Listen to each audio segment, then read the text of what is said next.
Hello and welcome to FFRF's Ask an Atheist. I'm Chris Lyon, legal counsel here at the Freedom from Religion Foundation.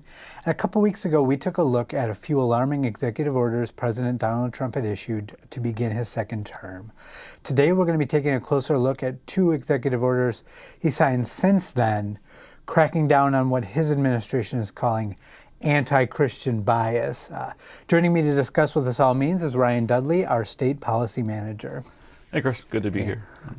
So we're going to break down what these executive orders actually do, why they matter, and what that could mean for us secular Americans. And as always, we want to hear your thoughts on the topics we're going to discuss today. So please leave your questions in the chat below, or you can email them to askanatheist@ffrf.org. We'll try our best to answer your questions live during the show. So the first executive order we want to talk about is called Eradicating Anti-Christian Bias. Now, it establishes a task force within the Department of Justice aimed at identifying and eliminating alleged anti-Christian practices within the federal government. So the Christian nationalists backing Trump have long depicted the United States evangelical or Catholic Christians as being persecuted. They argue that Christian traditional values and Christianity itself are under attack. Now, we know this is all part of the Christian nationalist crusade to remake our country, and it is not really happening.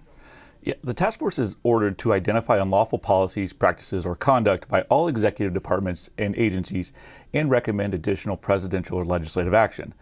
All heads of cabinets and other key officials are required to sit on the task force. Yeah. So basically, this task force is just a huge waste of time. It involves like you said, every level of, or every head of every government agency coming together to, try to root out anti-Christian bias, which isn't, really happening. So the task force is going to work to fully prosecute any anti-Christian violence and vandalism in our society and move heaven and earth to defend the rights of Christians and religious believers nationwide. Yeah, I think it's interesting because the executive order absurdly claims that the Biden administration targeted peaceful Christians and ignored offenses against Christian entities. Let's play a clip where Trump talks more about these alleged attacks in a video he released for the attendees at the March for Life anti-abortion rally.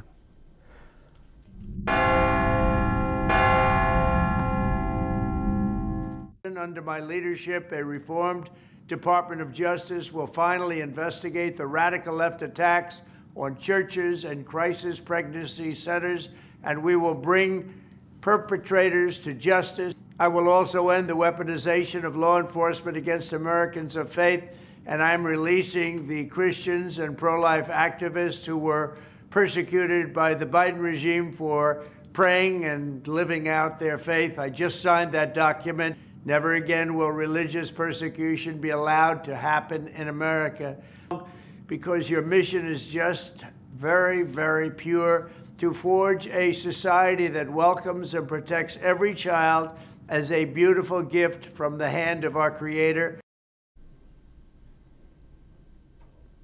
Yeah, so before we dive into the content of that video a little bit, I did want to note that was a Theocracy Watch video, which is a project of FFRF's lobbying arm, the C4, the FFRF Action Fund.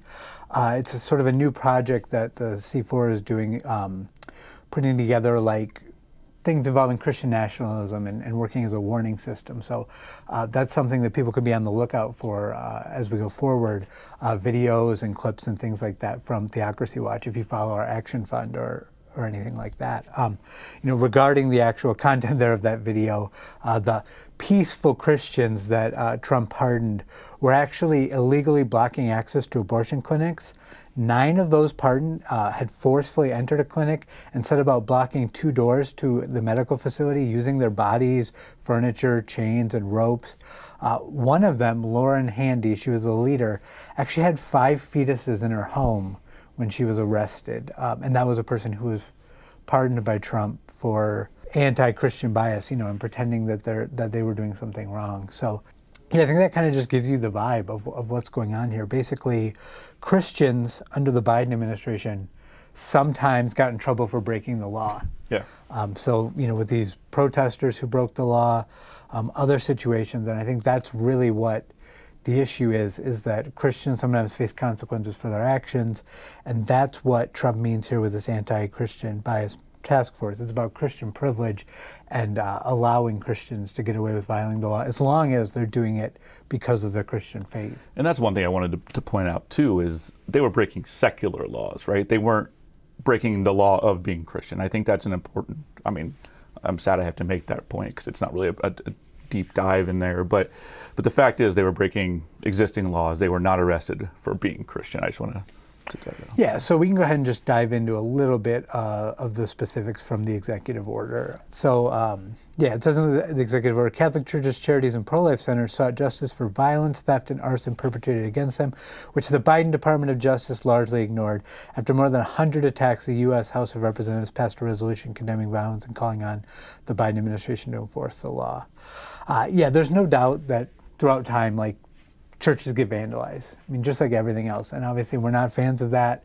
That shouldn't happen. But the thing is, most minor vandalism to, like, say, a church is not a federal crime.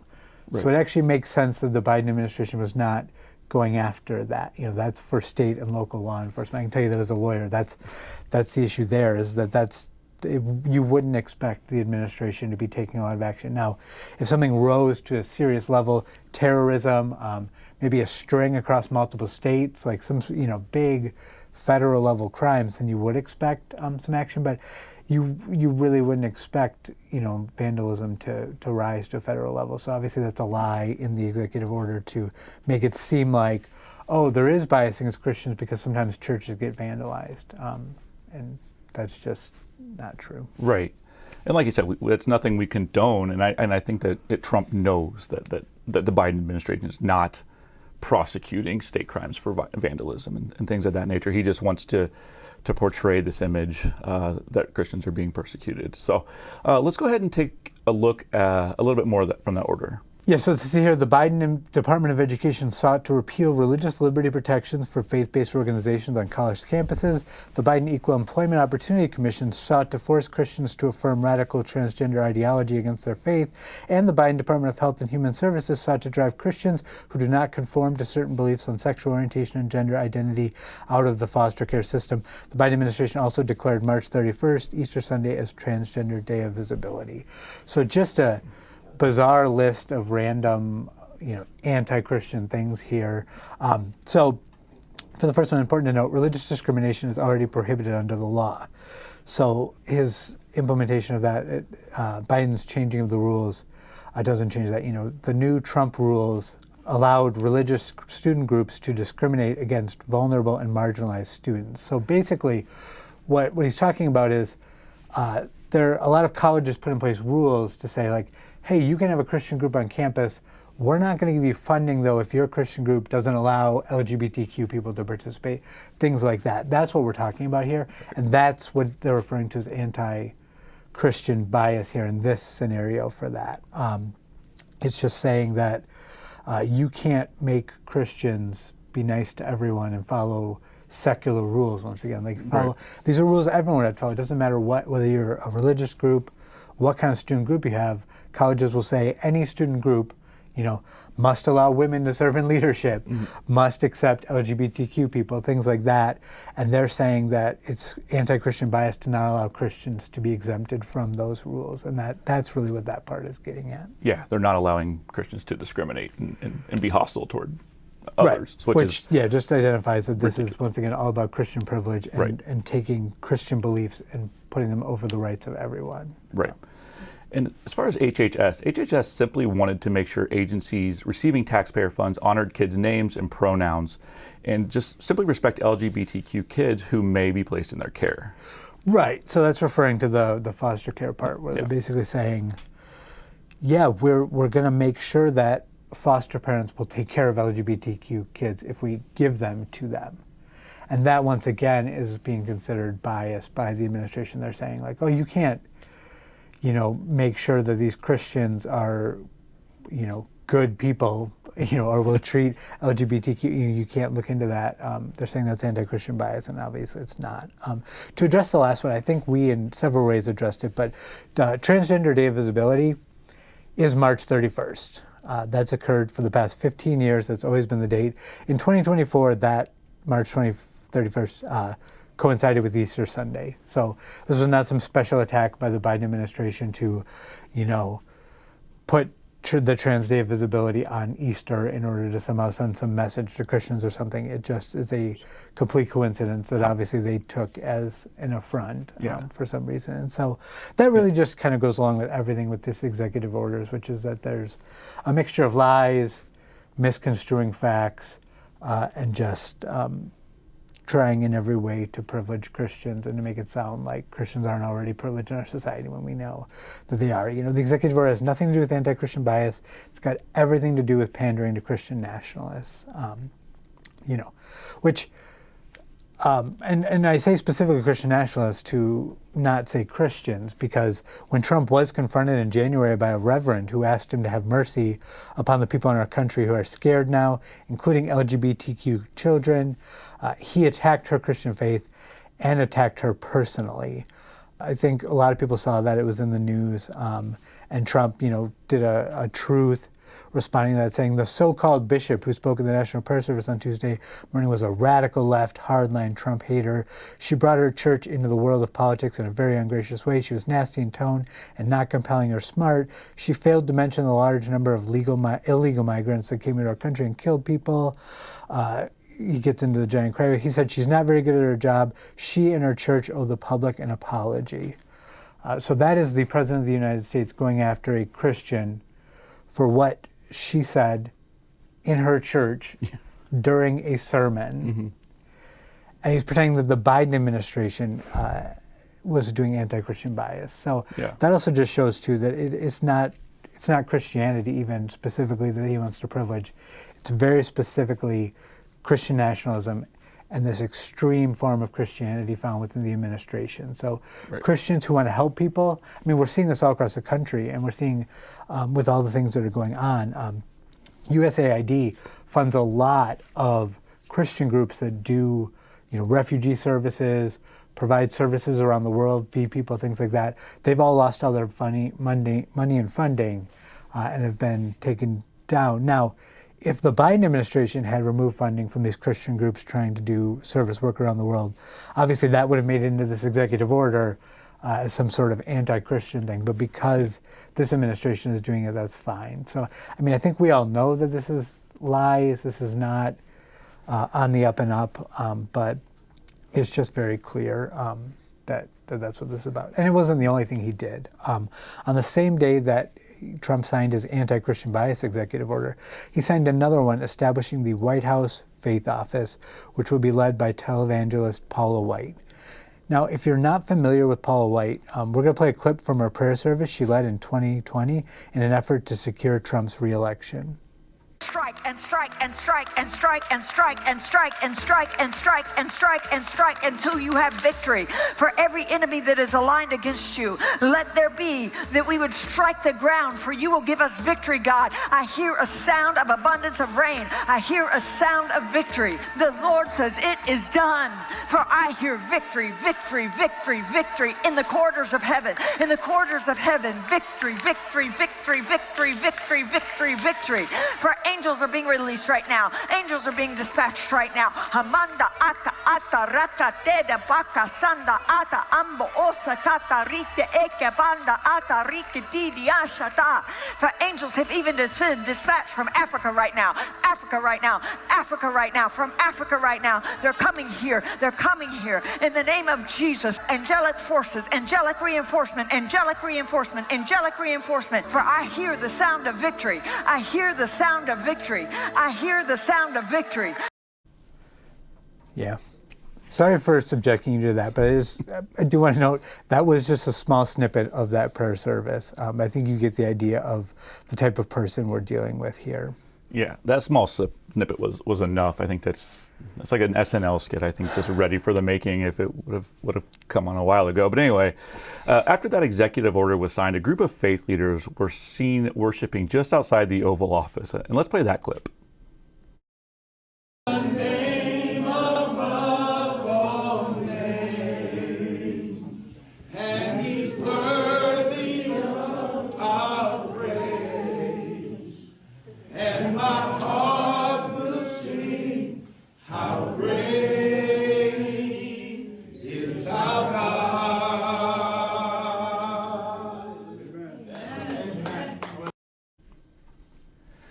that's terrifying. They truly believe that God anointed Trump to this position. To give context to that, as you said, this was so right after the signing of the executive order. This took place in the Roosevelt Room right outside. So this is all happening within our government. These people are now in the government and in with the administration. So that's pretty terrifying. Yeah, absolutely. And the goal of the White House Faith Office is not only to aid faith-based groups in obtaining government grants, but also to influence policies in a broad range of social areas.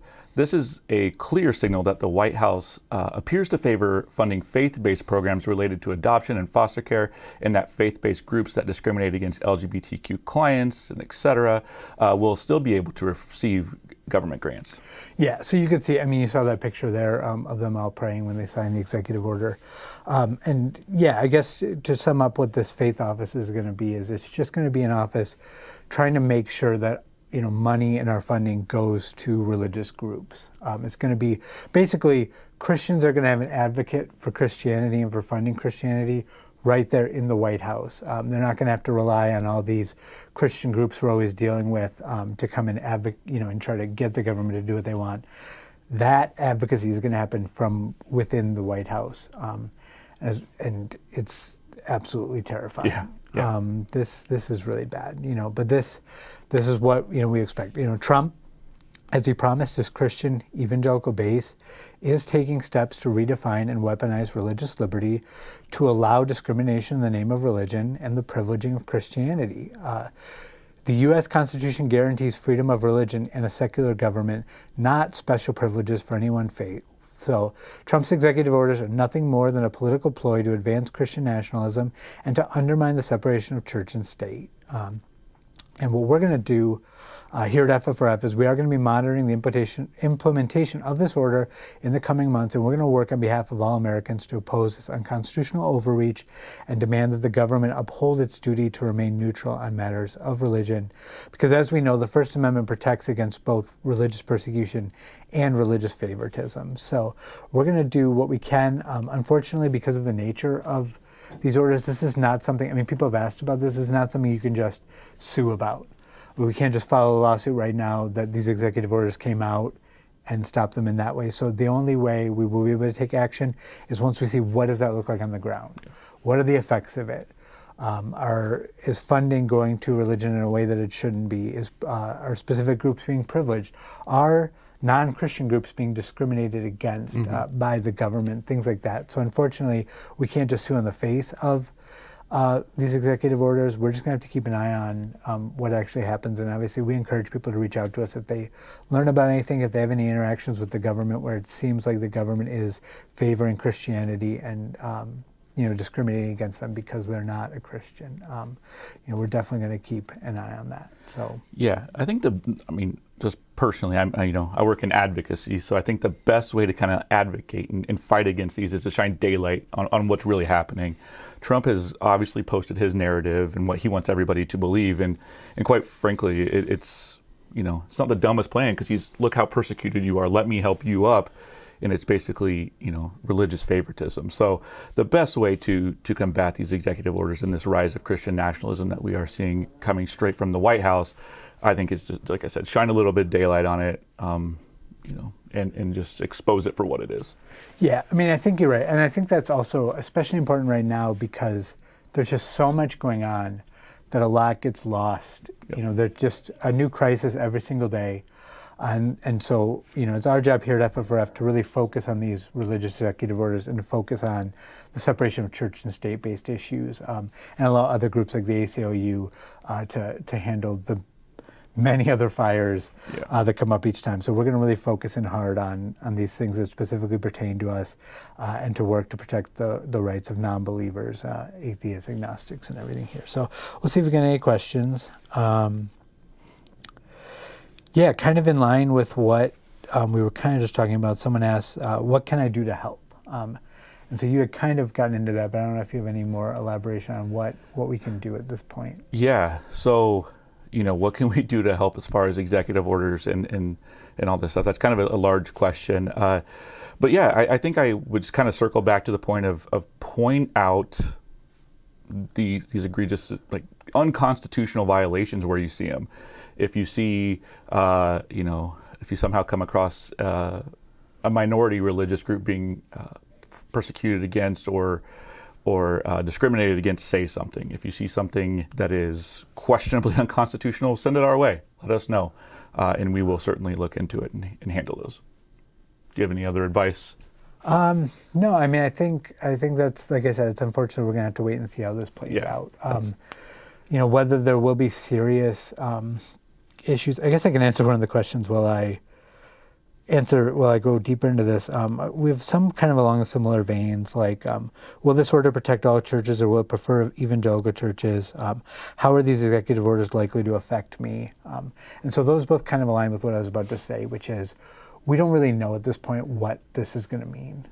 There were similar things to this during the first Trump administration, and I don't know what all came of it. It's hard to say because, as we noted, a lot of this is political pandering to Christian nationalists. So we don't know if that means they just want to do this and then go, okay, we kept our promises to the Christians who evangelical Christians overwhelmingly voted for Trump. Whether they'll say, yep, this is us doing our duty to that as a political ploy, and then maybe nothing will actually come out of it that hurts anyone or any real effects, or whether there will be real effects and real things that we can tangibly see and potentially take action on. We're just going to have to wait and see, unfortunately. But at FFRF, we're monitoring that, and we're going to definitely let everyone know updates on that and whether we see things happening, what's happening, and we're going to always try to let people know when we let you know what's happening, what you can do about it. To the best of our ability to try to keep people engaged, because I think that's really important now, is to help everyone try to figure out what you can do in your local area, your state, and how we can kind of fight back against this. Let's see, another question. What should we expect to happen from this new faith office? So the faith office, so as opposed to just the task force, the faith office, I think, is going to be a little bit more outspoken. I think that's why they brought in Paula White. Yeah. She's very famous in evangelical circles. She's obviously very, I was going to use the word charismatic, but that's not, I think that's an understatement. But yeah, she's there to be a figurehead and to, really keep reiterating. I think she's going to be the mouthpiece to keep reiterating to the Christian nationalists that the Trump administration is on their side. And whether they're actually taking action to do anything related to that, she's going to portray it as them doing it. And I know she has faith calls that she has with them, and she is the spiritual advisor to Trump and things like that. So, similarly, though, it's hard to know exactly what's going to come out of it. But we are tracking the faith office as well. We're going to, see what happens there, and we're going to definitely make sure to keep everyone informed on that. So we can all work together to fight back against this the best that we can. Yeah, I think it's actually interesting too, and I just want to make this point real quickly, is I think we don't know what's going to happen is because, or one of the reasons we don't know what's going to happen is just because Trump can move the goalpost and he keeps, kind of redefining what his version of Christianity is. I think we kind of highlighted that whenever the bishop spoke out against him. She wasn't a real Christian and all this stuff. So it's kind of hard to say what this office is going to do because we don't know how Trump is going to wake up in the morning and see whatever happens. So I think that's another layer. Yeah, I mean, and that relates to that question that I brought up, the person who asked about whether it would protect all churches or prefer evangelical churches. I don't think the distinction is going to be all churches versus evangelical. It's going to be churches that align with the administration and its views and churches that don't. I think that's going to be the big thing, because there will be evangelical churches who maybe, relate more to the gospel that they believe in, and if that doesn't align with the steps the administration is taking, I think that's going to be the red line for them and the determinant of whether they support it or not. Yep. There's going to be obviously bias against many, many Christians. So that's something I kept bringing up when we were talking about this, that this hurts not only the non-religious, not only minority religions, but a lot of Christians are going to be on the outside of this Christian privilege that these orders and things intend to advance. So, everyone should really be speaking out against it, regardless of whether you're non-religious, a minority religion, or a Christian. And the same reason why we ask and why we expect that everyone will protect the separation of church and state, because if you really understand what's going on, you want that neutrality. Our government should not be for or against any religion. It should be working for all of us to have a better society. So it looks like that might be all the questions for today, and so that is going to wrap up this week's episode of FFRF's Ask an Atheist. A new episode of our broadcast TV show, Free Thought Matters, airs this weekend.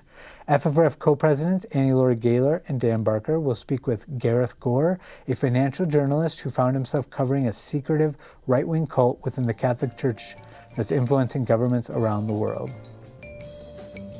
Opus Dei has privileges that no other part of the church has. John Paul II was an enormous fan of Opus Dei. He saw them as a band of kind of fellow conservatives who could, I guess, subvert and undercut any kind of liberal streaks in the church. And so in the early 80s, John Paul II gave Opus Dei unprecedented power and unprecedented abilities to operate anywhere that it wanted to in the world, without having to report to the normal hierarchy of the church. So they could set up, new operations in Japan or Argentina or Nigeria, and they wouldn't have to report to the local archbishop. You'll be able to watch that episode on TV stations around the country this weekend, and soon on the FFRF YouTube channel. And don't miss our weekly radio show, Free Thought Radio. You can find Free Thought Radio at ffrf.org/radio, or wherever you get your podcasts. And be sure to check out the latest episode of We Dissent, the only podcast hosted exclusively by women constitutional attorneys discussing church-state separation. Listen and subscribe to We Dissent wherever you get your podcasts, or check us out online at we-dissent.org. Finally, if you want more information about the Freedom from Religion Foundation, check out our website at ffrf.org. If you're a member already, thank you. If not, please join us, and we will see you next time on FFRF's Ask an Atheist.